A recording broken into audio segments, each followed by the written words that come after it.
महानदी में मध्यम धरणर बन्या आसुछि सतर्क कराइले जलसंपद सर्वोच्च जंत्री। आज राति एवं आसंता काली दिन आम पई गुरुत्वपूर्ण रही। हीराकुदे दुईटी गेट खोली। आज संध्या सुधा मुंडली दे 9.5 लाख क्यूसेक जल जीव। सालंदी बैतरणी और जलका बन्या परे महानदी में बन्या आसवाक जाउछि। फल महानदीर शाखा नदीगुड़िक बन्या आसिब।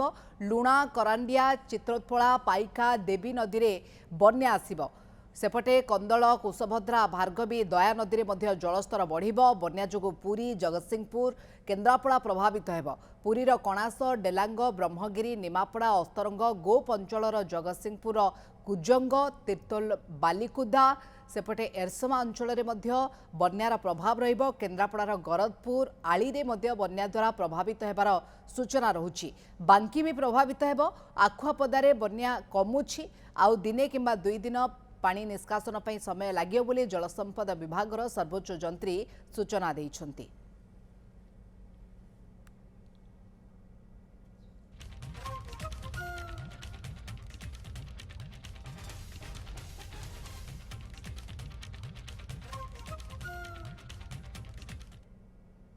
राज्यर अनेक स्थान में वर्तमान समय बन्या परिस्थिति रही। एभली स्थिति रे पुणी थे आप देखिए महानदी में गोटे बड़ विपद आसुच्छी कहुए कारण महानदी में वर्तमान समय बन्या स्थिति देखा बहुत संभावना रही। एमतीक मध्यम धरण बन्या आसवा कथा कहुच्छी। ए संपर्क में अधिक आलोचना करने आम सहित अच्छा जलसंपद विभाग सर्वोच्च जंत्री दिलीप राउत अच्छा सहित अधिक आलोचना करवा। आज्ञा आपन को प्रथम न्यूज 7 को स्वागत करी। आज्ञा महानदी स्थिति बर्तमान कौन रही? आम जमी काली आम पूर्वानुमान करते महानदी में मंडली पाखे आज संध्या सुधा आम 9 लाख क्यूसेक्स रु 9 लाख 50,000 क्यूसेक्स बन्या जल पाइबा सेटा पाखापाखि आमर आसेसमेंट ठीक थिला कारण आम आज बर्तमान 12टा सुधा 8 लाख 28,000 क्यूसेक्स आमर मंडली जल प्रवाहित होउची एवं तार ट्रेंड बढ़िया अच्छी। तेणु यहाँ बढ़ी बढ़ी 9 रु 9.5 लाख क्यूसेक्स जल आम संध्या सुधा पाइबा बोली आशा करुचे। यहाँ को आम कहीपर महानदी में गोटे मध्यम धरण बन्या कारण आमर 10-12 लाख उपरे जल प्रवाहित है आम ताको बड़ बन्या बोली कहू। तेणु जेहेतु यहाँ 10 लाख क्यूसेक्स तले रही आमर आकलन रही से दृष्टि आगे आम मध्यम धरण बन्या बोली कहीपर। आज्ञा हीराकुद्र जलस्तर बर्तमान कौन रही? हीराकुद कौन विपद रही? एक्चुअली ये बन्या हीराकुद्र कंट्रीब्यूशन बहुत बेसी रही। बर्तमान सुधा जी बन्या होती हीराकुद्र कौन कंट्रीब्यूशन ना।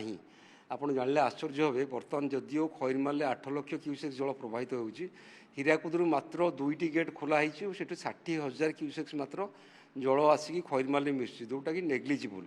जदिव हीराकुदर जलस्तर पाखापाखि आमर 620 टपी गलानी और तार हाएस्ट आमर जोटा सर्वोच्च सीमा 630 फुट किंतु आमे आमर जो कमिटी अच्छी आमर जो चीफ अच्छा आमर जो EIC अन्य अच्छा आम बहुत धैर्यर सहित कौन अधिक गेट बर्तमान जाए खोली ना कारण तलमुंडे जेहेतु गोटे बन्या अच्छी हीराकुदू अधिक गेट आगुरी जदि आम खोली था यही बन्या स्थिति संगीन होता।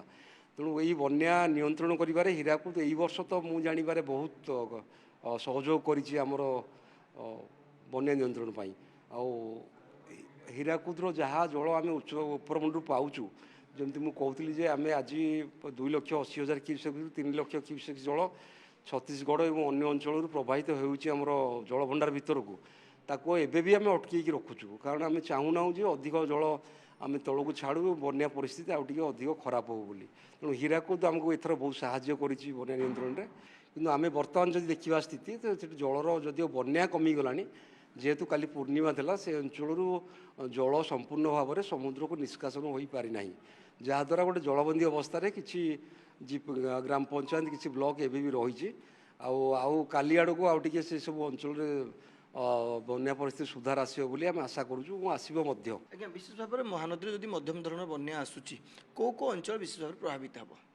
नहीं देखो आम मंडली जल मैक्सिमम प्रवाहित होबार 18 घंटा 24 घंटा पर तलमुंडे आम बन्या परिस्थिति सामना करमतीक आमर तल एरिया मोस्टली आमर कणास रुहे, डेलांग रुहे, तापर एपटे अस्तरंग रुहे, काकटपुर किसी एरिया रुहे, तापर जगतसिंहपुर को आसिले सेपटे आमर गोप भी रुहे, गोपर किसी एरिया प्रभावित हुए से जगतसिंहपुर आमर रहा जो तीर्तोल किसी अफेक्टेड हुए, बालिकुदा अफेक्टेड हुए देवी नदी जो एरसमा अफेक्टेड हुए केन्द्रापड़ा तले जो रहा गरदपुर ब्लॉक हुए पाटकुरा किसी हुए आली किसी अफेक्टेड हुए केन्द्रापड़ा ब्लॉक किसी अंचल अफेक्टेड हमें तेणु मोस्टली आमर जी उपकूलवर्ती जिला अच्छी जोड़ा समुद्र को लगिकी जो जो जिला अच्छी से जिलार तल अंचल ब्लॉक गुड़िक प्रभावित हे जहाँ मध्य आपण प्रतिक्रिया शुणुले महानदी में वर्तमान समय मध्यम धरणर बन्या आसबार संभावना रही एथिपाई सरकार तरफ सब प्रकार प्रस्तुति ए भितर सबुठ बड़ कथा होची